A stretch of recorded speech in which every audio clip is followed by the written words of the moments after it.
this video, I'm going to go over the assembly process for your 9-drawer dresser from EXOTICA. It's very simple to put together. They give you all the tools you need, and those tools are just an Allen wrench and a screwdriver, and then it's basically just putting things into place and screwing it in.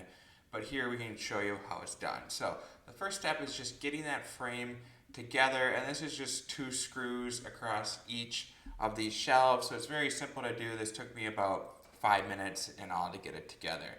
And now we can go on to the second step, which is completing that upper ledge that is going to go on top. And this is just 3 pieces of wood. There's 2 screws on each side that you're going to put it together. So this took me about 5 minutes to do as well. Overall, it was really simple.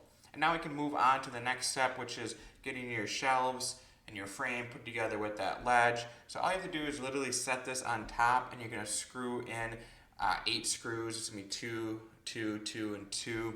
So this took me about 15 minutes to do. This is a little bit longer, but overall it was still pretty easy. Just set it on top, put the screws in. Now you're good to move on to putting the drawers in and finishing up this dresser. So the drawers are as simple as they come. They took me less than 5 minutes to do. They literally just slide in and you're good to go. The outlet on the back is also just 2 screws. You push it in, put the 2 screws in, and it's finished. So overall, this was very easy to put together. The LED lights I think look awesome, and they are optional, so if you don't want LED lights, you don't have to use them. But overall, this was simple to put together. It was affordable. It's going to work perfect. I like the color of it. It's just a nice white, so this gets 2 thumbs up from me.